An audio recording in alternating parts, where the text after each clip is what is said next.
What's up, guys? It's your girl, Matt Cox with Maccouture Crafting.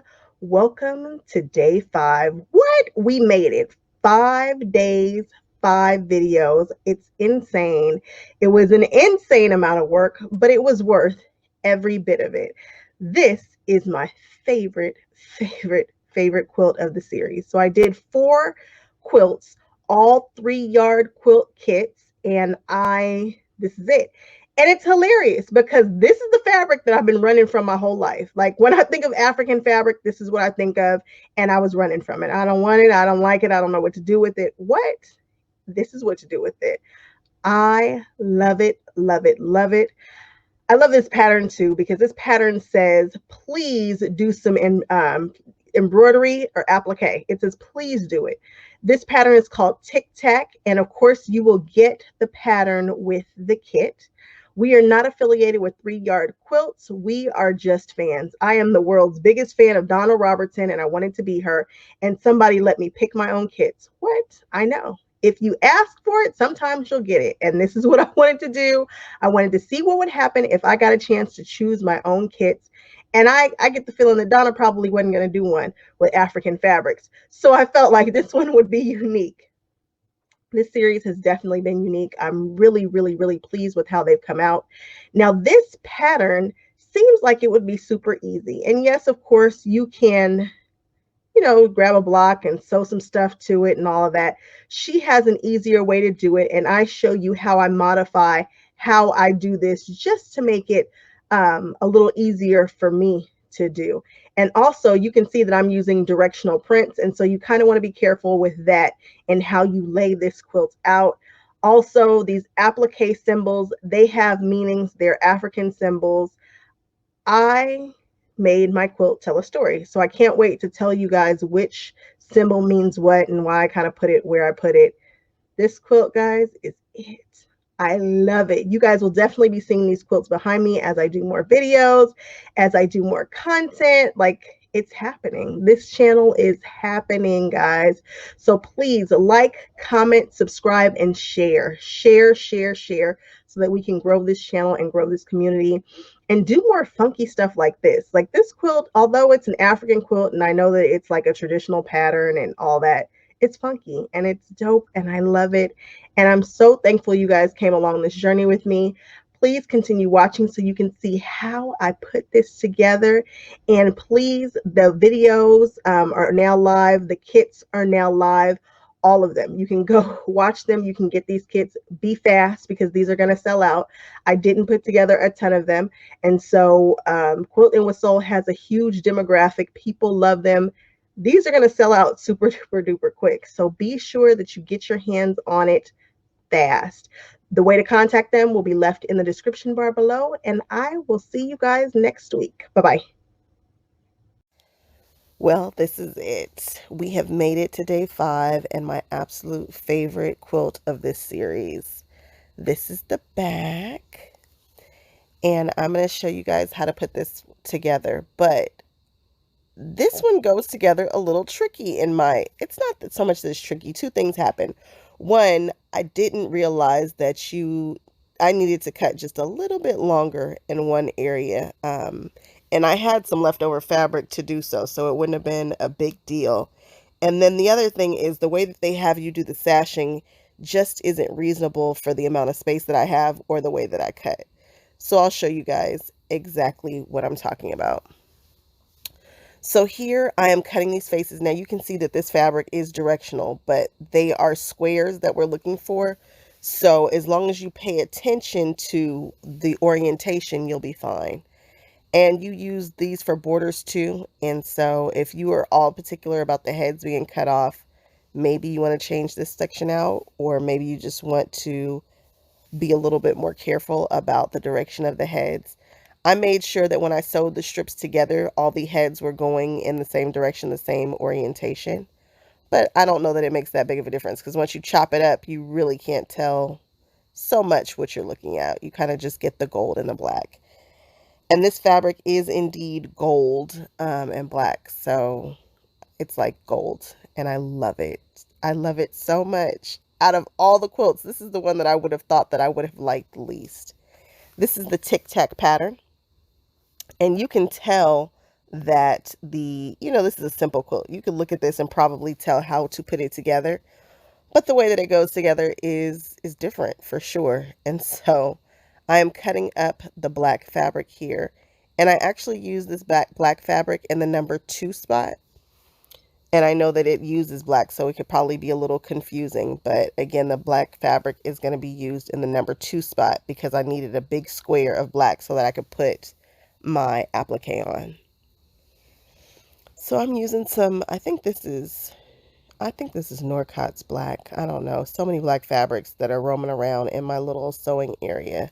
I need to get rid of all of the extras and just grab a bolt of Kona black and that be that. Or Norcott. I just need to pick one black and be done with it. So I'm cutting this according to the instructions. And like I told you guys, if you need to, what the issue that I ran into is I needed to square up a piece. I needed to clean up an edge. And I actually needed that edge for the length of it. And I was like, oh my gosh, I don't have enough. What the heck? And I had enough left over to get what it was that I needed. So I should have just cut a little bit more. So here we're cutting, and you can tell that these have stripes in them. They're very clear stripes. And if you want your stripes to be perfectly parallel, you're probably going to need to take this fabric out, press it like the Dickens, and get it so that it's perfectly straight. I didn't care. I just knew that I didn't want it running parallel, but that I didn't have that issue with the way that I cut these. And I was just okay to let go and let God do whatever he was going to do with this. Like, whatever. Like, just let go. Let whatever's going to happen, happen. If it's slightly crooked, it just is. That wasn't going to bother me. But I know that there are people who are way more particular than I am about their stuff being perfectly straight. But this is African fabric and it moves and it looks a little different and it's kind of wonky. You can see here that it's kind of going at a diagonal angle. That was not going to bother me for this particular quilt. Sometimes I get funky about stuff being perfectly straight and that kind of thing, and this just wasn't it. Because I knew that this was going to be cut down to more and more, and I was just looking for a color story as opposed to perfectly straight lines. So again, we are cutting this according to the directions, nothing different here. I think this is very interesting how this goes together. It wasn't how I thought it was going to go together. But 3-yard quilts is all about strip piecing. So they're going to try to figure out how to put these quilts together doing a strip and making it a lot faster for you. This wasn't my fastest, so I don't know. It seemed like it took me forever to cut this fabric. Now, how long is forever? I sew these quilts in 2 days. I cut one day usually, and then I usually sew the next day. That's usually how it goes, but it doesn't always happen that way. Some of them I can do in one day. Some of them it takes me 2 days. Now I'm looking at the orientation of these heads, and I am sewing these on, paying attention to that. So this happens to work out where it's going to go top and bottom, and I think I cut a square so I don't have to worry about turning it and whatnot. This partial piece, this is the one that I should have cut longer. That partial piece, I didn't have enough room to square it up, and I did, and I was like, oh my goodness, I needed that. This is where I was like, oh, let me freshen up these edges so I can get nice sharp edges. And I needed that whole sliver. It doesn't seem like much here, but no, I needed it. And this is when I realized, I was like, oh my goodness, I should have cut this directly in half. And I had to do some editing here with it because it did not measure. I want to say it was like a quarter of an inch short.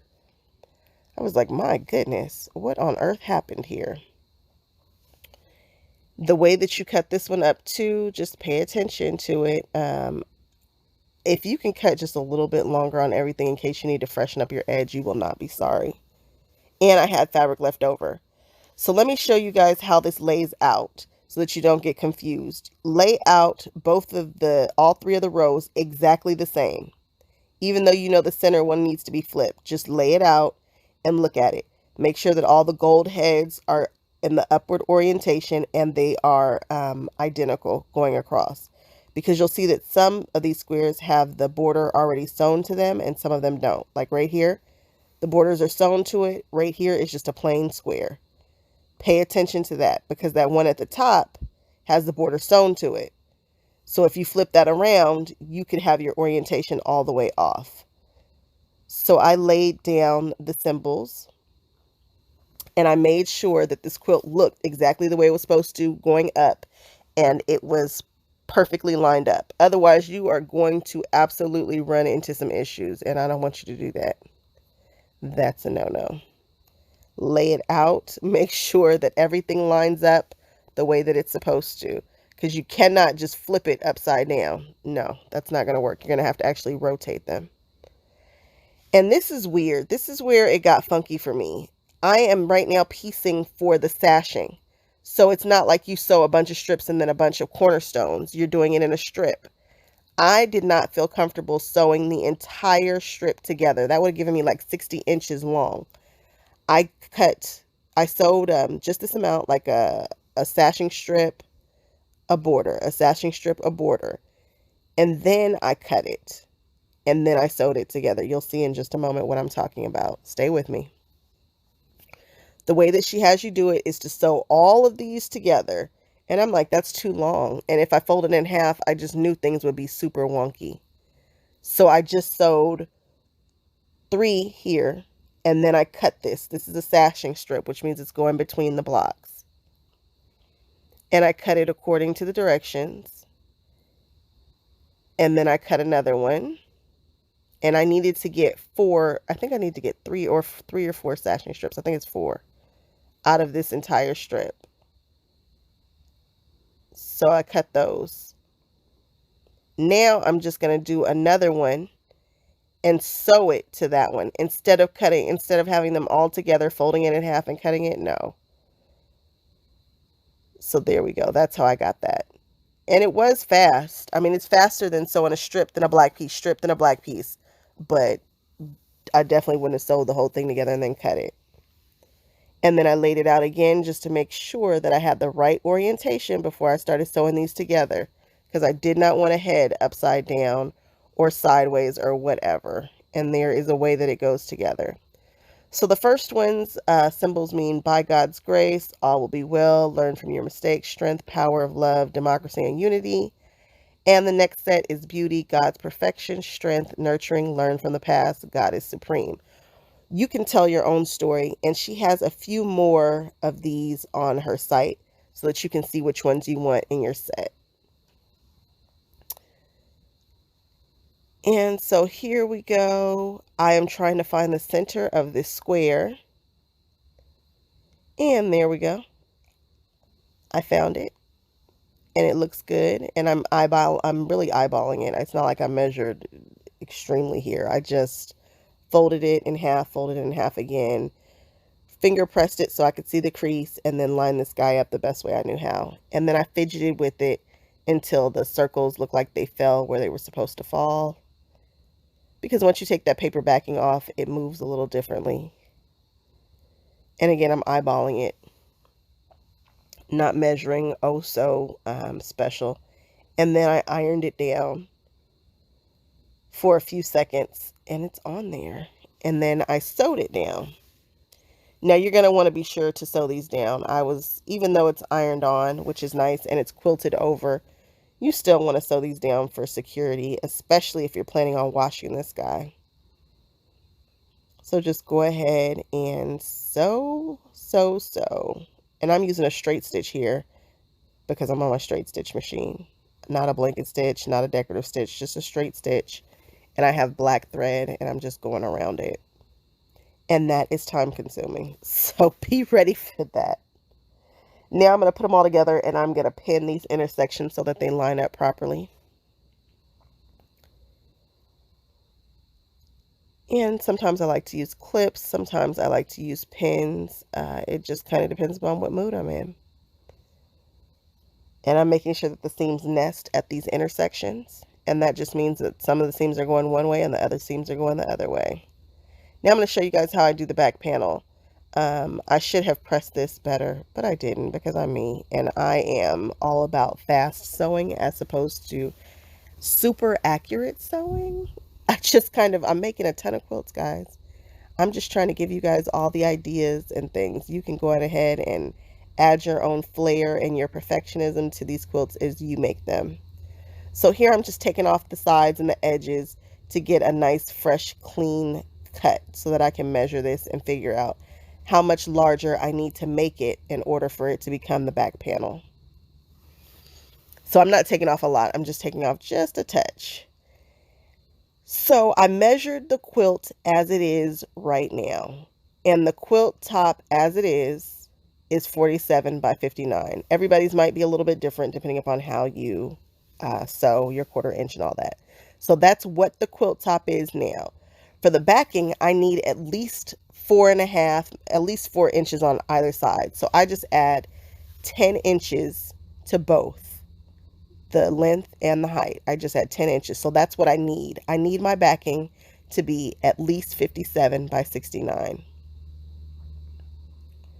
So next, I am going to say what the panel is. So my panel measures, after I've trimmed it up, 24 by 43. That's the size of the panel. So now I'm going to subtract what I need versus the actual panel. Little quilt math ain't never hurt nobody. You guys, it's not that difficult, trust me. So on one side, I need 33 inches. On the other side, I need 26 inches. That's fabric so that I have an overhang so that when I give it to my quilter or when I quilt it, they have plenty of fabric to hold. And so now I've got to divide the additional fabric by 2 because I want it to be even. If you want to get fancy and do stuff askew, that's fine. You know that you need 33 inches more, but I'm going to divide it by 2. So I'm going to do 16.5 on one side, and I'm going to do, 13 on the other. And I've got to do 2 of these because I'm doing one on one side and one on the other. Don't fret if this doesn't make sense yet. I'm going to show you guys in the next clip kind of where we're going with this. So I'm going to need 2 strips that are 16.5, and 2 strips that are 13 inches. Now, luckily, my fabric is long enough so that I didn't need to piece this side. I would suggest you get 3.5, maybe 4 yards of backing fabric just to be on the safe side. I mean, I think I took 2 yards of fabric, but did I do 2 yards? Yeah, I did do 2 yards, and I got lucky. But really, you're looking at least 2.5, maybe 3 yards, maybe 4 yards for the backing fabric if you want to do it this way. So I cut this panel. This is 16. This is the larger one. So this is going to be the 16.5 inch panel. And I'm just taking off just the slightest bit of that selvage. You don't want your selvage in your quilt, or maybe you do, but I didn't want the selvage in there. But I got lucky because I think this fabric is like 44 inches long. So I didn't have to worry about it. So then I'm going to sew it to the sides. Make sure that you're sewing it on the proper side. I have done this when I've sewed the wrong dimensions on either side and couldn't figure out why my quilt back was wrong.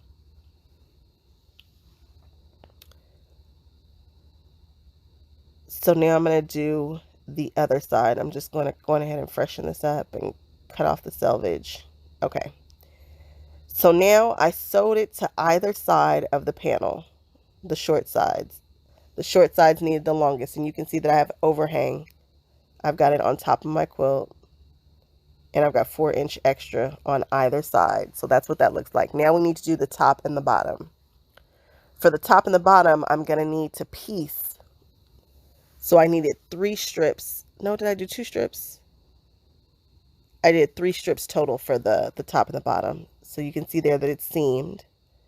And then I sewed it, and then I cut off the excess in that third and sewed it onto the other piece to make the top long enough.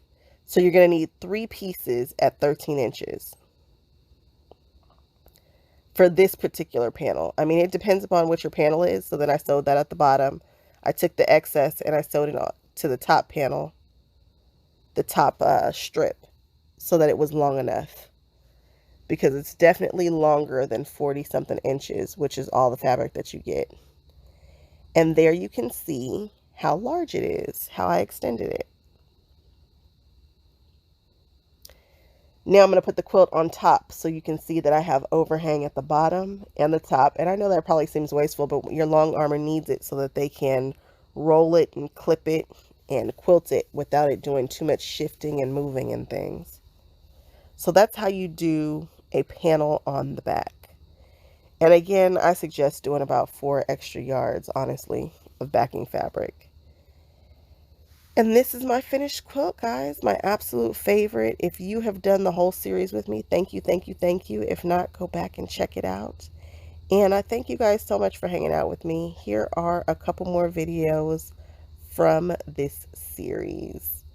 Thank you, thank you, thank you. Please like, comment, subscribe, and share. Bye-bye.